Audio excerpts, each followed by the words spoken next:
Hello दोस्तों, आप सबों का द वर्ल्ड ऑफ कंपटीशन में स्वागत है। मैं बबलू कुमार, आपके परिवार का एक सदस्य। हम लोग पर्यावरण एवं पारिस्थितिकी तंत्र पर काम कर रहे थे। उसमें हम लोगों ने मोस्ट इम्पोर्टेंट क्वेश्चंस जो बार बार रिपीट हुआ है और आगे इसकी उम्मीद बहुत ज़्यादा बनता है, ऐसे प्रश्न का हमने संग्रह 400 प्रश्न का प्रैक्टिस कर चुका था। और आज हम लोगों का, जिसमें 8 टेस्ट हुआ था, 9वां क्लास है आज, जिसमें हम लोग 401 से 450 तक का टेस्ट लगाएंगे और फिर उसके बाद हम लोग देखेंगे क्या करना है। तो हम लोगों का आज का टेस्ट 9वां टेस्ट है। चलिए बिना समय को व्यर्थ किए, बर्बाद किए, हम लोग सीधे टेस्ट पर आते हैं। निम्नलिखित वायु प्रदूषक में से कौन सा रक्त धारा को दुष्प्रभावित कर मौत उत्पन्न कर सकता है, ऐसा प्रश्न है। तो अगर आपने कार्बन मोनोऑक्साइड CO अटेम्प्ट किया तो आपका उत्तर बिल्कुल सही है।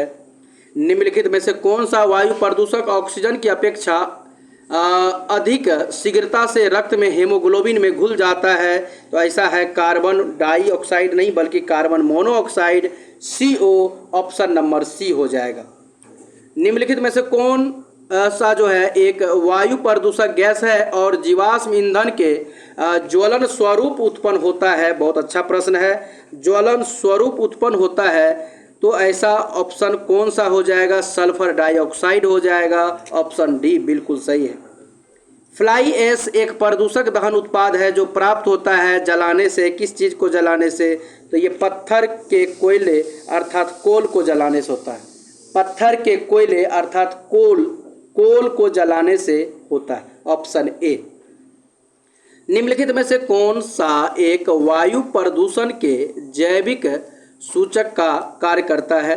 तो कहता है कौन सा जैविक सूचक का कार्य करता है। अगर आपने लाइकेन अटेम्प्ट किया है तो आपका उत्तर बिल्कुल सही है। कहता है लाइकेन सबसे अच्छा सूचक है। बहुत अच्छा प्रश्न है। लाइकेन सबसे अच्छा सूचक है ये वायु प्रदूषण का। निम्नलिखित में से कौन जल प्रदूषक नहीं है? इसमें से कौन ऐसा है जो जल को प्रदूषित नहीं करता है? अगर आपने सल्फर डाइऑक्साइड चुना है तो बिल्कुल सही है आपका। भारत का सर्वाधिक प्रदूषित नगर कौन सा है? सबसे ज़्यादा प्रदूषित नगर जो है वो अंकलेश्वर है, ऑप्शन ए हो जाएगा।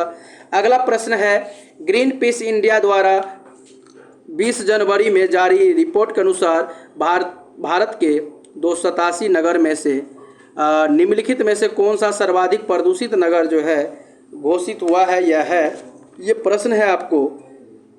तो 287 नगर में सबसे ज़्यादा जो है झरिया जो है प्रदूषित माना गया है, ऑप्शन झरिया।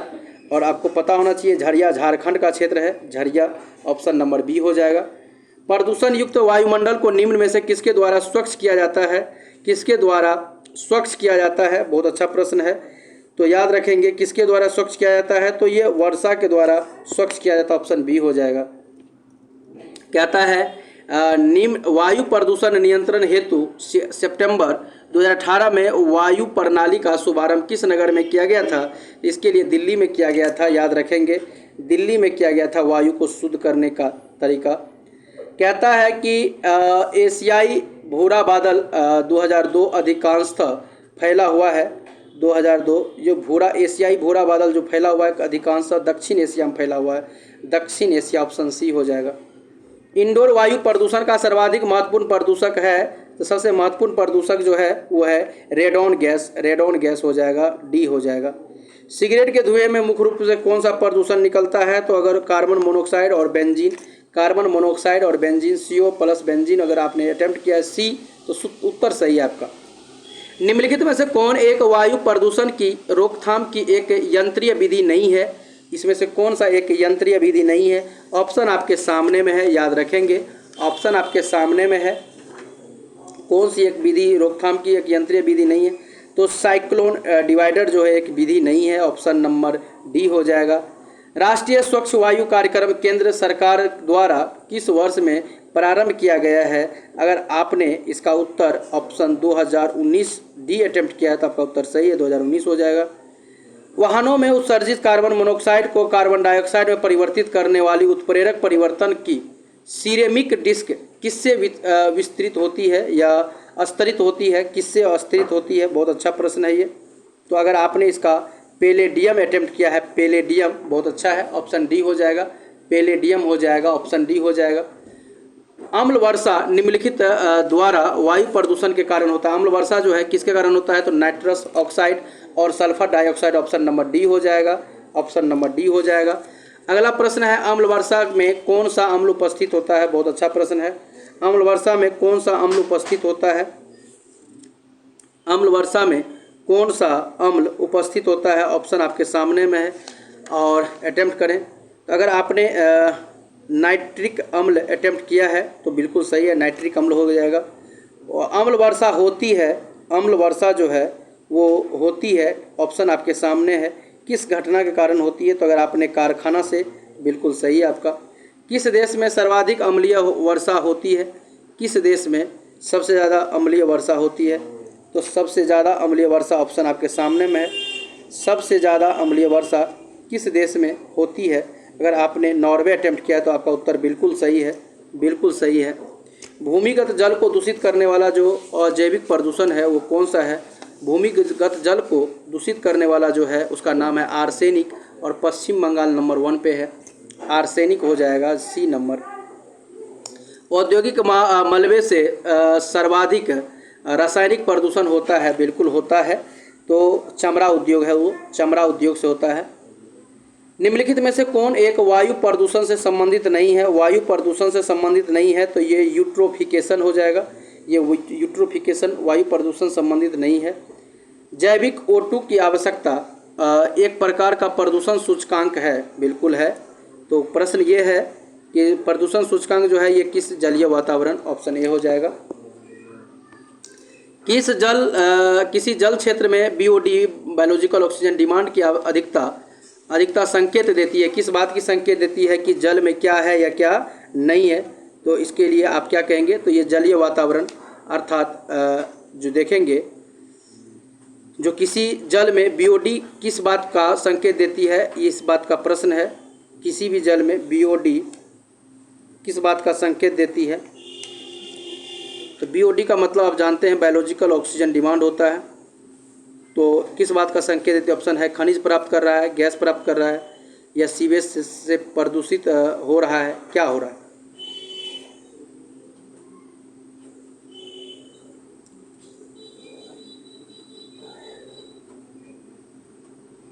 किसी जल क्षेत्र में BOD की अधिकता संकेत देता है कि उसका जल क्या है।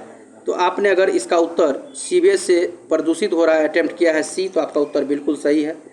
जल में नदी में जल प्रदूषण के निर्धारण के लिए घुली हुई मात्रा मापी जाती है, बिल्कुल।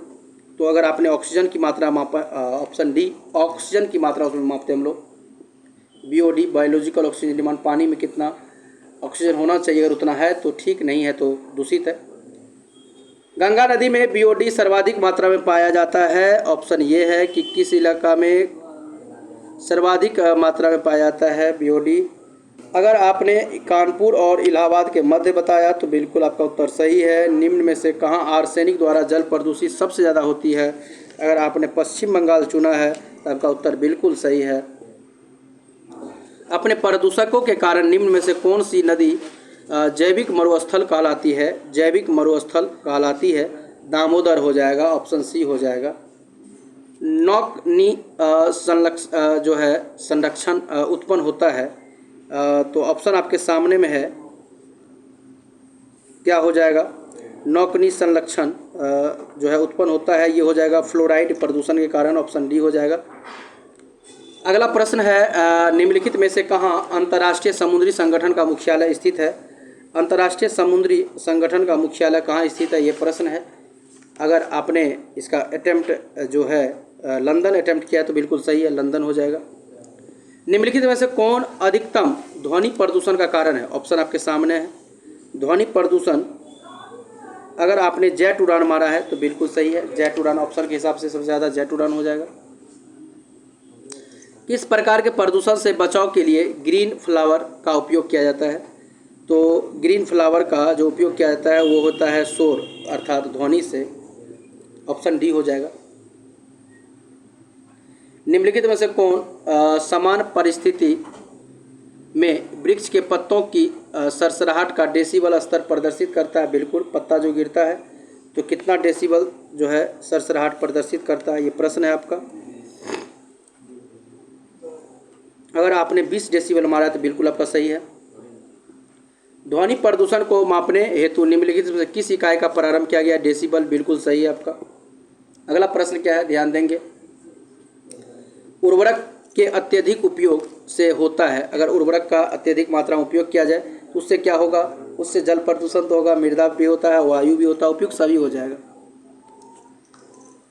अगला प्रश्न है, भारत में जो है कार्बोफ्यूरेन, मेथिल पैराथियोन, फोरेट और ट्राइएजोफॉस इस सब के इस्तेमाल को जो आशंका से देखा जाता है, क्योंकि ये सब रसायन मुख्य रूप से इस्तेमाल किया जाता है किस काम के लिए? ऑप्शन आपके सामने है, तो इसके लिए आप जानते हैं कि इसका उत्तर हो जाएगा कृषि में पीरक नाशी के रूप में। तो कृषि में पीरक नाशी के रूप में सबका यूज किया जाता है, इसीलिए ये आशंका बनी रहती है। खेती के लिए फसल चक्र का क्या महत्व है? फसल चक्र का जो है बहुत बड़ा महत्व है, क्योंकि इससे मिट्टी का जो है कटाव कम होता है, इसकी मिट्टी की उर्वरा शक्ति बढ़ जाती है, उसके उत्पादन में वृद्धि हो जाती है, तो उपयुक्त सभी हो जाएगा। पॉलीथीन की थैलियों को नष्ट नहीं किया जा सकता है क्योंकि वे बनी होती है। बहुत अच्छा प्रश्न है। तो क्योंकि उसको नष्ट नहीं किया जाता, क्योंकि वो जो बना होता है वो पॉलीमर से बना होता है। ऑप्शन नंबर सी हो जाएगा। निम्न में से कौन सी वस्तु जीवाणुओं से नष्ट नहीं होता है? जीवाणुओं से नष्ट नहीं होता है वो प्लास्टिक जो है जीवाणु से नष्ट नहीं होता, याद रखेंगे। निम्नलिखित में से किसके क्षय होने में सबसे अधिक समय लगता है? बहुत अच्छा प्रश्न है। सबसे अधिक समय जो लगता है वो होता है प्लास्टिक के क्षय या थैला को क्षय होने में। पर्यावरण में निर्मुक्त हो जाने वाली जो क्वेश्चन है, पर्यावरण निर्मुक्त हो जाने वाली सूक्ष्म कणिकाओं के विषय में अत्यधिक चिंता क्यों है? तो प्रश्न यही है, अत्यधिक चिंता क्यों है पर्यावरण के निर्मुक्त हो जाने में? अच्छा, ये समुद्री पारितंत्र के लिए हानिकारक मानी जाती है। बिल्कुल ऑप्शन नंबर ए सही है। भोपाल गैस त्रासदी कब हुआ था? तो ये हुआ था 3 दिसंबर 1984। 3 दिसंबर 1984 ऑप्शन सी हो जाएगा। भोपाल में यूनियन कार्बाइड फैक्ट्री में से जो गैस निकला था उसका नाम था मिथाइल आइसोसाइनाइड। तो methyl isocyanide option number C हो जाएगा। भोपाल गैस त्रासदी में गैस से के रिसने पर बड़े पैमाने पर मृत्यु हुई थी, तो उससे कौन सा गैस निकला था, ये प्रश्न है। तो उससे जो गैस निकला था वो MIC अर्थात याद रखिए मिथाइल आइसोसाइनाइड। मिथाइल आइसोसाइनाइड कहता है चेरनोबिल दुर्घटना किससे संबंधित है? चेरनोबिल दुर्घटना ये नाभिकीय दुर्घटना से संबंधित है, याद रखेंगे।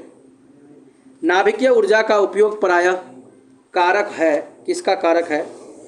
जो नाभिकीय ऊर्जा का जो प्रायः कारक है वो हो जाएगा ऊष्मीय प्रदूषण का, याद रखेंगे। ऊष्मीय प्रदूषण ऑप्शन सी हो जाएगा। कहता है यूरो उत्सर्जन नियम उत्सर्जन के मानक हैं और यह एक वाहन से उत्सर्जन के लिए सीमा निर्धारित करने के पैकेज प्रदर्शित करता है। निम्नलिखित में से कौन इसके अंतर्गत आच्छादित है? ऑप्शन आपके सामने में है। कौन इसके अंतर्गत आच्छादित है? यूरो उत्सर्जन नियम की बात हो रही है। यूरो उत्सर्जन नियम की बात हो रही है और आपको ये बात बताना है यूरो उत्सर्जन नियम। अगर आपने इसका उत्तर जो चुना है, अगर आपने इसका उत्तर उपयुक्त सभी अर्थात CO हाइड्रोकार्बन्स नाइट्रोजन, तो आपका उत्तर बिल्कुल सही है। लास्ट प्रश्न हम लोग का नम्मा टेस्ट का लास्ट प्रश्न है। प्रश्न ये है, ध्यान समझेंगे कि यूरो द्वितीय मानकों को पूरा करने के लिए अति अल्प सल्फर डीजल में सल्फर की मात्रा क्या होनी चाहिए?